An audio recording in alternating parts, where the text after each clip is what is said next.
प्रिय विद्यार्थियों, आज हम उस वस्तु के बारे में बात करेंगे जो हमारे लिए बहुत जरूरी है।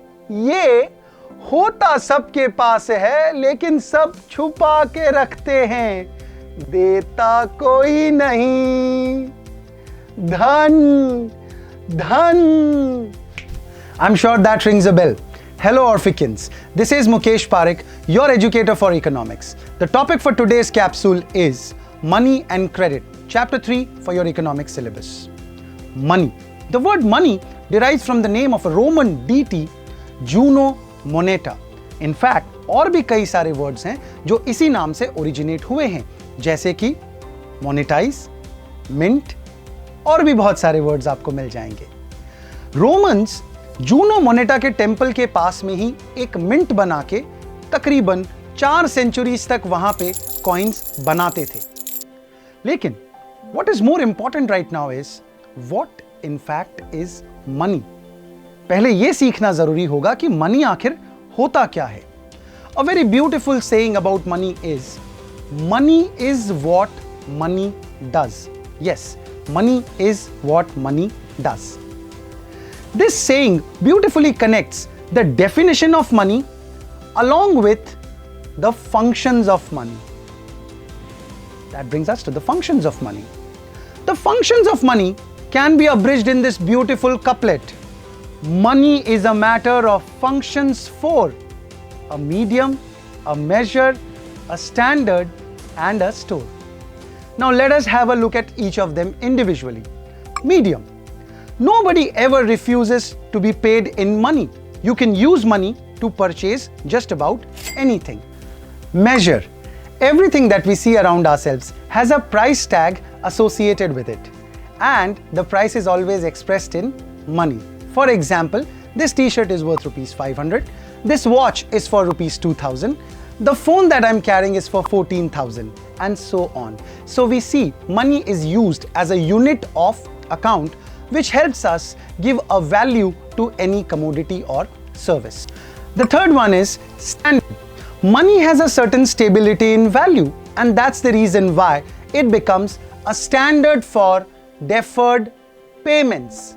जितनी भी credit transactions आज संभव हो पाती हैं, that is only because of the presence of money. The fourth one is store. Because money has a certain stability in value, it's easy to carry around, it does not perish easily. Money became the chosen medium for individuals to store their wealth. Now, of course, we see that there are other ways to store our wealth in the form of jewelry or real estate property, etc. But still, none of them will qualify as money because you cannot use jewelry or real estate properties to go buy a cup of tea from the nearest vendor that you have. So, for something to become money, it has to perform all the functions of money. If any commodity is able to perform these functions of money, it will in fact become money. हमने देखा money के functions को। क्या अब आप money की कहानी सुनना चाहेंगे? तो चलिए उसके लिए मैं बुलाता हूं मेरी दिव्य पुस्तक को।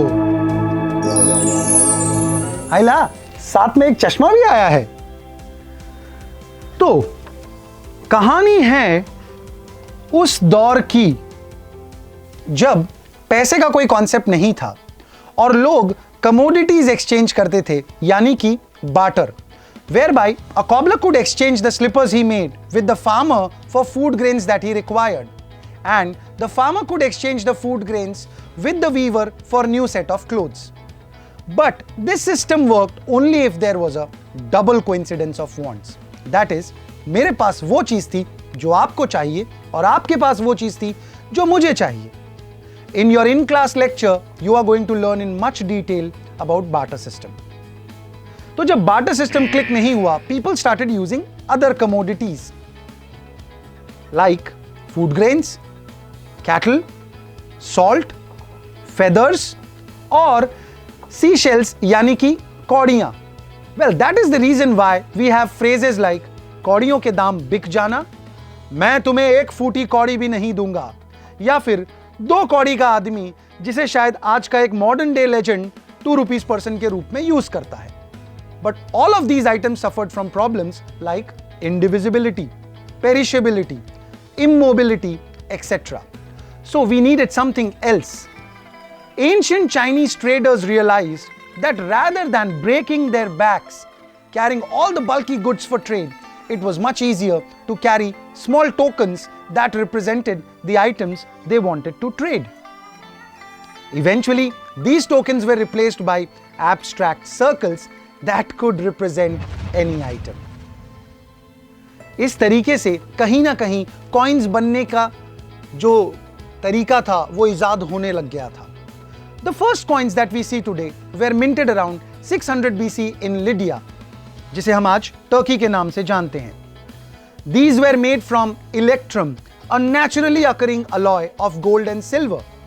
This made the king of Turkey, that is King Croesus, the richest man of the ancient times. Even today, the phrase rich as Croesus is used to refer to very rich people. The idea of using coins made of precious metal as money then spread all over the world. But this metallic money was still heavy and difficult to move around with. Chinese emperor realized it was much better to keep all the gold in the palace itself and rather issue IOU certificates or paper currency with the sign of the emperor. So in the 7th century AD, such notes made from mulberry leaves were introduced. So, figuratively speaking, money actually did grow on trees. However, there was no Instagram or Twitter, and news did travel slow. So the Western world did not get any idea about this monetary innovation till the 13th century, जब Marco Polo China से वापस Europe गए और उन्होंने लोगों को इस concept के बारे में बताया. लेकिन यूरोप में paper money was not very popular till the 16th century, जब banks actually started issuing paper notes promising to pay the bearer on demand a sum of gold. The journey of money did not stop here, and from metallic to paper it moved on to become plastic with the advent of debit and credit cards. By now you have also caught upon with the story, और आपको पता है कि money इसके बाद digital बन गई with the help of mobile wallets. The biggest metamorphosis of money was yet to come. Money was yet to enter the world of cryptocurrencies, blockchain technologies, but we'll find out more about that in our Z Action. In our next capsule, we are going to talk about credit and its origin. Till then, take good care of yourself. Stay hydrated, guys. Bye-bye.